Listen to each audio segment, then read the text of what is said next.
नमस्कार, बाज़ार है चैनल में आपका स्वागत है और वक्त हो चला है आज की ताज़ा खबरों का।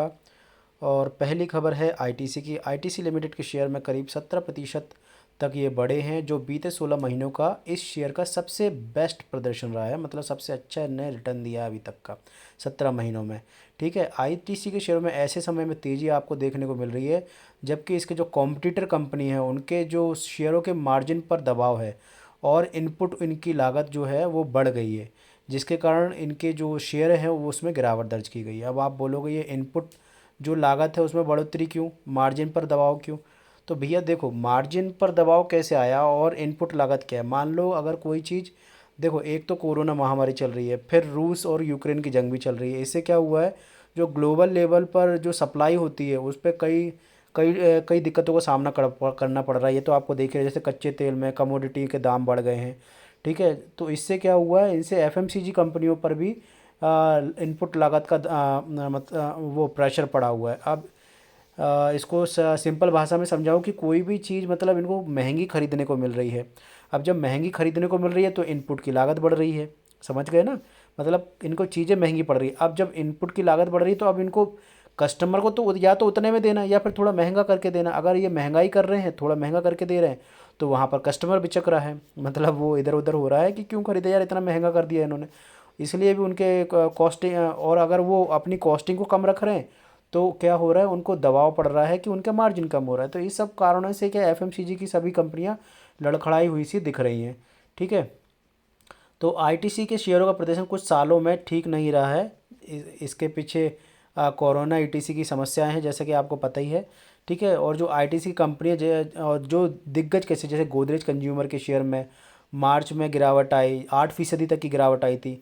नेस्ले इंडिया भी 3% लुढ़का, हिंदुस्तान यूनिलीवर 8% लुढ़का, डाबर इंडिया 7.5% गिरा, मैरिको 5.4% तक गिरा है। तो इतनी सारी कंपनी में आप देख रहे हो लगातार ये 3-4 महीने 5 महीने से ये सारी कंपनियां एफएमसीजी की लुढ़क रही हैं। जो कि कोविड के टाइम पे देखना था तो सबसे पहले एफएमसीजी सेक्टर ही भागता हमको दिखाता। ठीक है, अगर आप दौड़ देखोगे तो एक तो फार्मा इंडस्ट्री ने लगाई थी और एक एफएमसीजी ने। तो इसलिए, और अभी ये 4-5 महीने से जो ये चल रहे हैं क्राइसिस, इस चक्कर में एफएमसीजी के बैंड बजी पड़ी है। चलो देखते हैं अगली खबर। अगली खबर है हमारी बैन कैपिटल ने आईआईएफएल वेल्थ में खरीदी है 25% की हिस्सेदारी, और ये सौदा लगभग 3680 करोड़ रुपए में हुआ है। ठीक है, यह हिस्सेदारी आईआईएफएल वेल्थ के मौजूदा private equity investor general Atlantic और प्रेमवत्स की फेयरफैक्स होल्डिंग्स से खरीदी जाएगी। ठीक है, तो ये बैन कैपिटल की खबर है। अगली चलते हैं एक्सिस बैंक सिटी ग्रुप के। ये जो एक्सिस बैंक और सिटी ग्रुप की एक नई खबर बनी है वो मैं आपको बताता हूँ कि एक्सिस बैंक के शेयरों में सिटी ग्रुप के भारतीय बैंकिंग कारोबार का अधिग्रहण करने पर तेज़ी दिख रही है।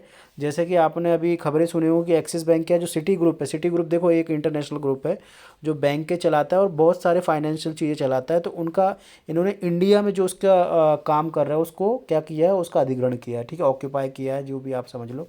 तो सिटी की डील में एक्सिस बैंक ने credit card, retail banking, health management और कंज्यूमर लोन सहित इसके भारतीय बिजनेस का अधिग्रहण कर लिया और लगभग 3600 सिटी कर्मचारियों को एक्सिस बैंक में इन्होंने ट्रांसफ़र कर दिया है।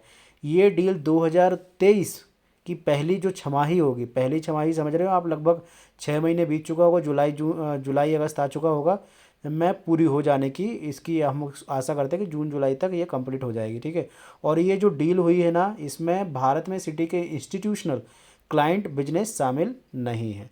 तो ये भी आपको ध्यान रखना होगा। चलो अगली खबर पढ़ते हैं। अगली है एक ब्लॉक डील। तो केकेआर की सहयोगी कंपनी ने ब्लॉक डील के जरिए मैक्स हेल्थ केयर में 10% हिस्सेदारी बेची है। ठीक है, मीडिया में कुछ दिन पहले खबरें आई थी कि कायक इन्वेस्टमेंट ब्लॉक डील के जरिए मैक्स हेल्थ केयर इंस्टीट्यूट के 96.9 लाख शेयर 340 से 361 रुपये के प्रति शेयर के भाव पर बेचने वाला है। ऐसी मीडिया में खबरें चल रही थी। अगर आपने भी सुनी हो तो कमेंट कीजिएगा कि आपने भी सुनी थी ऐसी खबरें। तो मीडिया में आई इन खबरों के मुताबिक इस बात की संभावना है कि ये डील हो चुकी है भैया।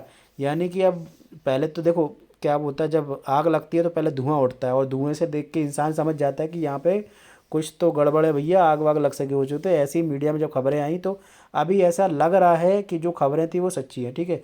तो केकेआर से संबंधित कायक इन्वेस्टमेंट ने मैक्स हेल्थ केयर इंस्टीट्यूट में एनएसई पर हुई कई ब्लॉक डील के माध्यम से अपनी करीब 10% हिस्सेदारी बेच दी है। और ये बता दूं कि सितंबर 2021 में भी केकेआर ने मैक्स हेल्थ केयर में अपनी 6.5% हिस्सेदारी करीब $30 करोड़ में बेची थी, ठीक है। और उस समय देश के जो जितने भी घरेलू म्यूचुअल फंड्स थे उन्होंने ब्लॉक डील के जरिए भैया इसमें इनके स्टॉक्स को ख़रीदा था। इसमें से एचडीएफसी का जो म्यूचुअल फंड था वो भी शामिल था, ठीक है। चलो अगली खबर है डी लिस्टिंग की खबर से एडवेंट के जो स्वामित्व वाली डीएफएम फूड्स के शेयर में 20% तक का उछाल आया है। तो देखो क्या है खबर कि डीएमएफ फूड्स एक स्नैक बनाने वाली कंपनी है जिसके क्रैक्स आपने खाए ही होंगे। अगर नहीं खाए हैं तो कमेंट कीजिए, मैंने तो खाए हैं।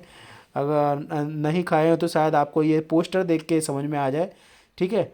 तो डीएफएम जो फूड्स की ओनर और promoter private equity company advent international, ठीक है, कंपनी के शेयर को एक्सचेंजेस से डीलिस्ट कराने की योजना है इनकी, ठीक है। जिसका कंपनी के शेयर पर असर तो दिखाई दे रहा है। देखो भैया कोई भी खबर आती है तो असर तो दिखाई देना स्वाभाविक सी बात है, ठीक है। तो बीएसई पर डीएफएम फूड्स के शेयर में 20% तक की मजबूती देखने को मिल रही है। ये आप अपने एक महीने के हाई पर ट्रेड कर रहा है। इंट्राडे में शेयर ने 314.25 रुपये का उच्चतम मतलब अपने हाई पे ट्रेड किया है, ठीक है। पिछले एक साल की बात करें तो शेयर में लगभग 19% की गिरावट आ चुकी है, ठीक है। तो ये था भैया डी लिस्टिंग की खबर। अब अगला मल्टीबैगर जो स्टॉक है डीबी रियल्टी, इसके शेयरों में अपर सर्किट लगा है और जो लगभग एक साल में 334% भागा है। भैया ऐसे शेयर अगर शुरुआत में अगर पकड़ में आ जाए तो क्या बात है, एक साल में 3 गुना 4 गुना नहीं 300 गुना तक रिटर्न मिल सकता है। लेकिन ऐसा पॉसिबिलिटी कम ही रहती है, इसे ये सिर्फ इंटरनल जो लोग हैं उन्हीं के हाथ में आता है। अगर ये मेरी कोशिश आपको अच्छी लग रही हो न्यूज़ की तो प्लीज़ चैनल को सब्सक्राइब कीजिए और वीडियो को लाइक कीजिए। इसमें हमें क्या अपडेट करना चाहिए प्लीज़ उसको आप बताइए तो हम इसको और अपडेट करेंगे, ठीक है। चलिए मिलते हैं नेक्स्ट वीडियो में, तब तक के लिए टाटा बाय बाय, सही हो नारा।